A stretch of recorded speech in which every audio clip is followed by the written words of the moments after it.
Na Igreja de Cristo, ninguém tem autonomia para se autonomear para o ministério cristão. E aqui a gente tem que ir a Hebreus 5:4 para lembrar que presbíteros e diáconos, aqueles que servem na igreja, eles têm que ser chamados por Deus para esse ofício. Hebreus capítulo 5, verso 4.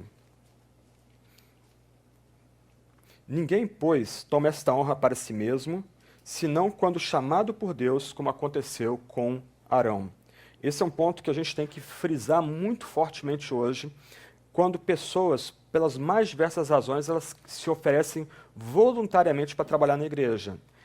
O ponto importante para nós aqui, ao começarmos a meditar nessa noção de uma igreja como comunidade de serviço, de ministério, é que aqueles que militam na igreja, presbíteros e diáconos, eles devem ter a convicção de que eles foram chamados por Deus para esse ofício. Como diz o texto bíblico, eles não devem tomar essa honra por si mesmos, senão quando chamados por Deus, e o exemplo aqui é Arão.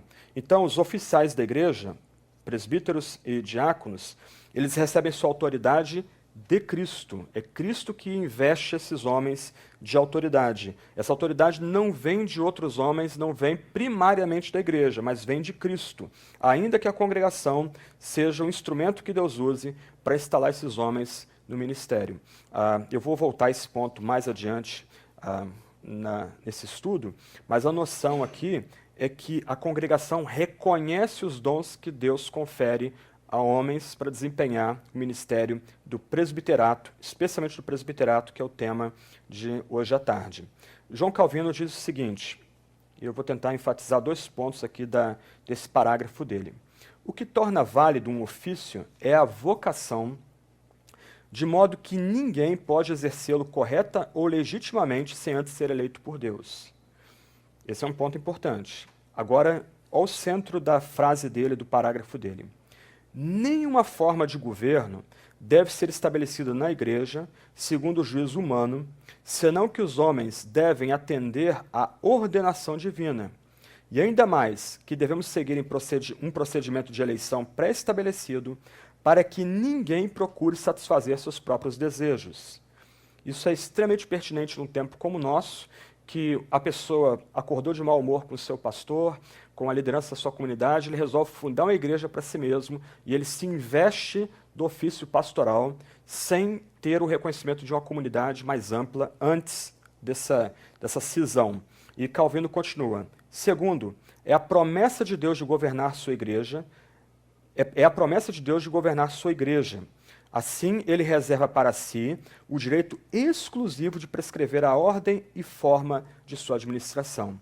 Para esse pai da reforma, a noção que Deus chama alguns homens para o ministério cristão está intimamente ligada ao fato de que Deus ordena como aquela igreja deve ser estruturada.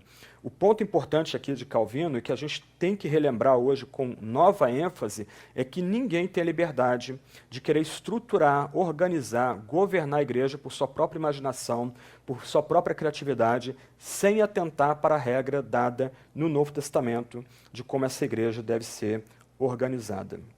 Indo um pouco além, quando a gente começa a estudar o Novo Testamento, algo que surpreende o leitor contemporâneo é uma aparente pluralidade de ministros que vão desfilar pelas páginas do Novo Testamento, enquanto a igreja avança pelo mundo romano, pelo mundo antigo. A gente pode tentar organizar esse grupo de oficiais eclesiásticos em 2 grupos distintos. Um é aquilo que a gente pode chamar de oficiais gerais. E o que a gente precisa tentar aqui é que esses oficiais gerais não eram necessariamente ligados a uma igreja local, eles se perceberam como membros da igreja grande, da igreja maior, e eram ministros itinerantes que serviam voluntariamente às igrejas. Esse é um ponto que eu preciso parar aqui. Esses oficiais gerais que eu quero rapidamente mencionar nesse ponto aqui, eles não recebiam soldo, não recebiam oferta da igreja. O padrão aqui é o apóstolo Paulo. Ele tinha um ministério itinerante, um ministério de supervisão de igrejas locais, e ele não era sustentado por essas igrejas locais. Curiosamente, uma das poucas igrejas que são mencionadas no Novo Testamento que sustentam o apóstolo é a igreja de Filipos, uma igreja muito pobre, muito simples, que praticamente constrange o apóstolo a receber oferta. Então esse é um ponto aqui, o serviço desses ministros itinerantes era voluntário. E por isso eles não mantinham ligação oficial com as congregações. Há um escrito do primeiro século chamado Didaquê, ou também conhecido como Ensino dos 12 Apóstolos. Na verdade, ninguém sabe quem é o autor desse documento, mas era um documento que já mais ou menos aí em 70 depois de Cristo, 90 depois de Cristo, circulava nas igrejas na Síria e no Egito. E foi um documento muito importante na igreja primitiva, na igreja nascente. Ele tem uma expressão curiosa ali de como a igreja local pode distinguir um falso profeta. O texto diz mais ou menos o seguinte, que se um falso profeta ficar mais de 3 dias na casa de um membro da... se um profeta ficar mais de 3 dias na casa de um membro da igreja, ele deve ser considerado falso profeta. Se um profeta pede dinheiro para si na reunião da igreja, ele deve ser considerado falso profeta. São os 2 critérios para designar se um ministro itinerante é um ministro itinerante legítimo ou um falso ministro. E entre esses oficiais aí são contados os apóstolos, os profetas e os evangelistas. Eu não vou entrar aqui na definição de cada um desses vocábulos, mas você precisa lembrar que há pelo menos 2 níveis de apóstolos no Novo Testamento. Um nível, aqueles apóstolos ordenados pelo próprio Jesus, que aprenderam a mensagem da boca do próprio Jesus, está em Gálatas capítulo 1, e do outro nível, apóstolos que poderiam ser considerados missionários, aqueles implantadores ou plantadores de igreja da comunidade cristã primitiva. Então a palavra apóstolo, ela tem um campo semântico um pouco mais vasto do que a gente tem entendido hoje. E profetas também, só para você ter uma ideia, o Gerhard van Groningen, num dos livros dele, ele vai lembrar que a palavra profeta é empregada em 5 formas distintas no Antigo e no Novo Testamento. Então, o significado primário, básico, a gente geralmente pensa em profetas como Isaías, Jeremias, aqueles homens que falavam assim, diz o Senhor, mas você lembra que havia as escolas de profetas, você lembra que no Novo Testamento profetas algumas vezes é igualado ao pregador, então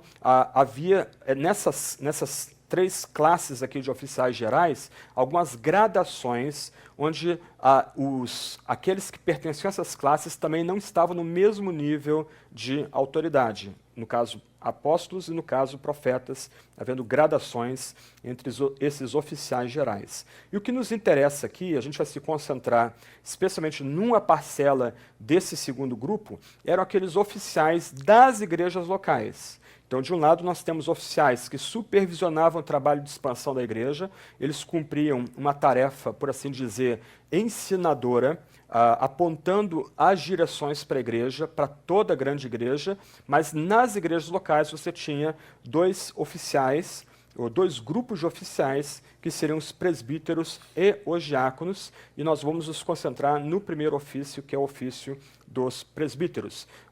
Eu não quero deixar a palavra diácono sem menção, mas no Novo Testamento, na igreja primitiva, o ofício do diaconato era o ofício do serviço. Os diáconos seriam aqueles que seriam, por assim dizer, os oficiais com a sensibilidade social para atender os pobres, os desempregados, aqueles que estavam passando fome na comunidade primitiva. E a gente precisa sempre lembrar aqui que, se a gente está falando do 1º século, 2º século, 3º século, chegando metade do 4º século, até um pouco antes de Teodósio, nós estamos falando de uma comunidade basicamente composta por pobres. Haviam nobres convertidos ao cristianismo, haviam patrícios convertidos ao cristianismo, alguns da plebe e muitos escravos convertidos ao cristianismo. Então, o ofício do diaconato, a gente já vê isso em Atos capítulo 6, e esse foi o padrão aí durante pelo menos 3, 4 séculos adiante, é que os diáconos eles não teriam um trabalho necessariamente administrativo e docente, mas o trabalho do diácono seria atender os órfãos e as viúvas, como diz o padrão bíblico.